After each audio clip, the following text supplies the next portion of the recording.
First things first. First of all, it's good to see you. I missed you last week, buddy. Number one. Number two. First of all, it's good to see you. I missed you last week, buddy.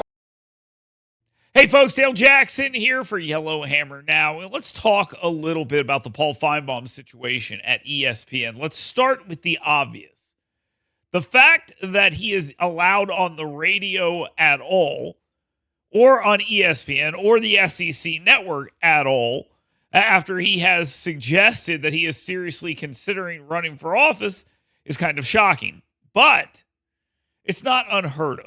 You have a situation where the guy has decided that maybe he wants to play in politics, and that's completely fine. He is completely free to do that and to have this discussion with his audience, but his employer does not have to allow that. Now, I can tell you this as someone who's worked in a similar business that Paul Finebaum has worked for, that there are times when the people in the corporate power structure are not happy with things you are saying. Rarely is it about the content of what you're saying. More often than not, it's about how you're actually saying it and what you're doing. And I, again, have found myself running afoul of that situation a couple of times in my lengthy, almost 2-decade career. Paul Finebaum hasn't done that. He has been pretty tame with this from the very beginning. But ESPN is making it very clear they are not happy with this situation. All you have to do is look at the reports that a caller got cut off when this conversation even was broached. The only other thing I wanted to say, Paul, was I saw a blurb that you'd been pulled off of some of the ESPN. Okay, let's continue here and talk to Don in Missouri. Hey, Don, go right ahead. Hey, Paul. And ESPN should be somewhat uncomfortable with this. But what they've done with Stephen A. Smith is completely different. They have allowed him to continue to operate while he is sort of flirting with running for president of the United States. I don't think they take that one very seriously. I think Paul Finebaum is far more serious than Stephen A. Smith is.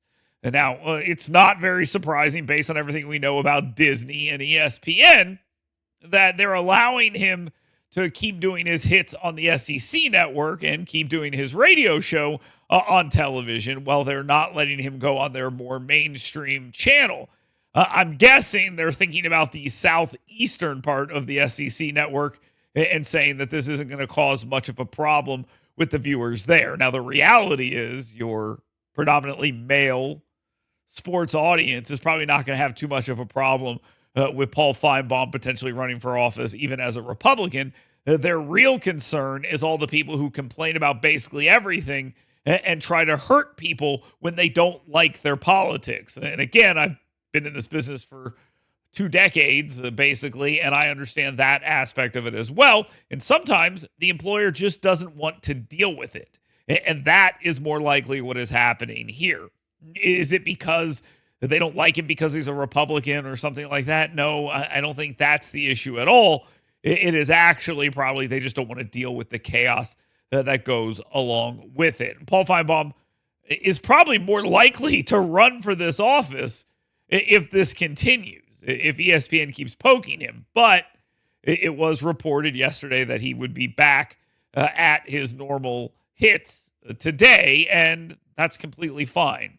But they're probably not going to talk about him running for United States Senate. In the minute he decides he's going to do that, he is going to be gone.